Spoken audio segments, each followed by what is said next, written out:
orchestral epicness going in there, and then all together. So I'll unsolo that all and then just play you back this whole section.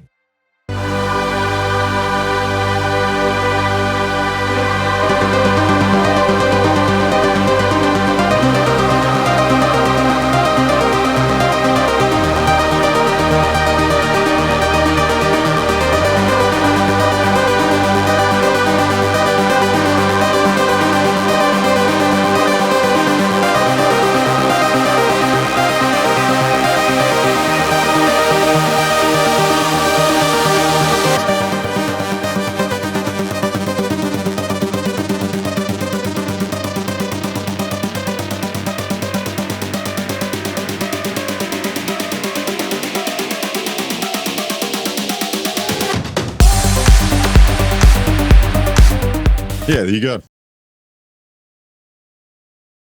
And this is a perfect example of that.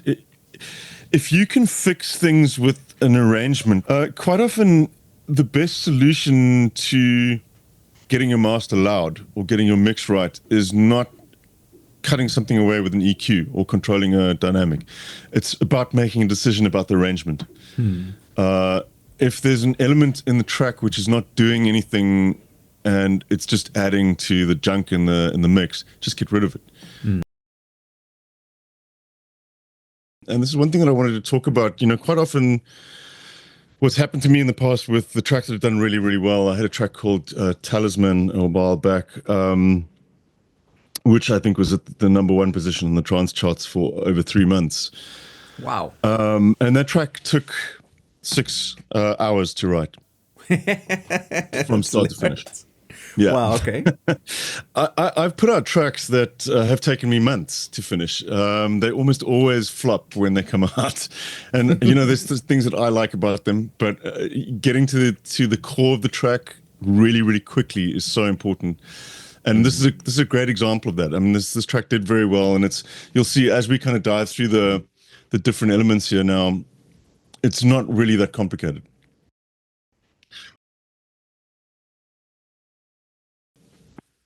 I have 0 problems with using presets.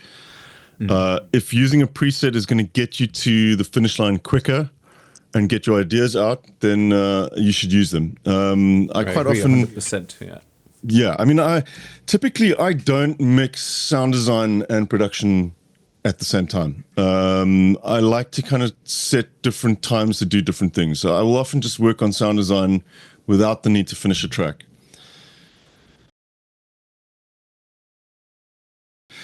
So mirroring different elements to get different things. So this is the same sequence, just a different preset and different automation. So we end up with this in the breakdown. And this kind of kicks in just, some of this is bounced to audio just to print the...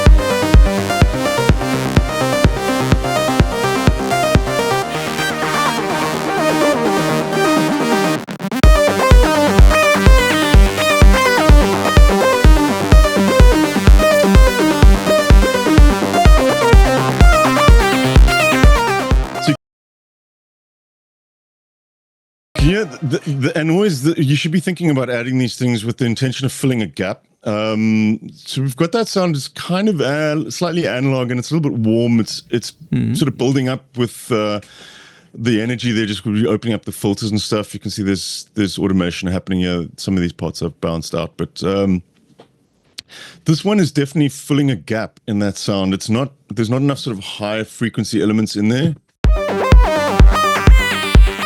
And these ones, it's almost this kind of sync sound that's kind of filling that up. So you've got that one there. There's definitely 2 very distinct characteristics happening there. And then on top of that, again, because this is simple, you can really start focusing on little details. It's the details really, rather than adding more stuff. I find this is one of the things that I used to always fall into this trap with Psytrance stuff is... when the track didn't feel finished, I'd just add more channels. Whereas nowadays, I rather look at something, and if it doesn't feel like it's finished, I find a way to make something that I already have better. That's often the reason when I know that a track's going to get finished, is when I create a loop that I think is good enough to listen to on repeat for 10 minutes. Fantastic. Yeah, I can totally understand if I get that, then 90% of the work is it's done. good. Yeah, super cool. And you can usually hear that. I mean, this melody for me, there's just something about it which is that combined with the chords. I was like, definitely, I know that's going to work. And then if you've got something that's that good, why do you want to cover it with other stuff?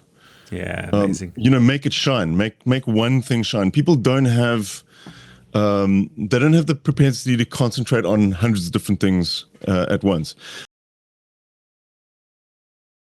This is also going to be a good example of what I was talking about earlier.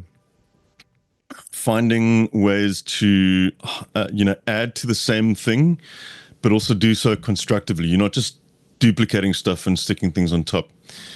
So this is really the primary chord structure here. But if we start looking, I needed something to hold everything down, which is going to be the bass synth, which is probably going to be Diva.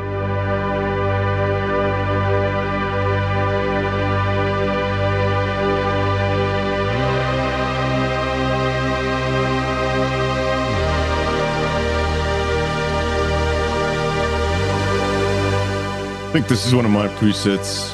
Yes.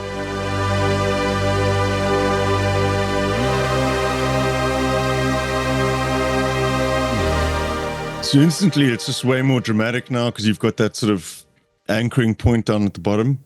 Nice job with that portamento on it also. That just adds to it. It's like these little details. It's really nice. Orchestral epicness going in there, and then all together. So I'll unsolo that all and then just play you back this whole section.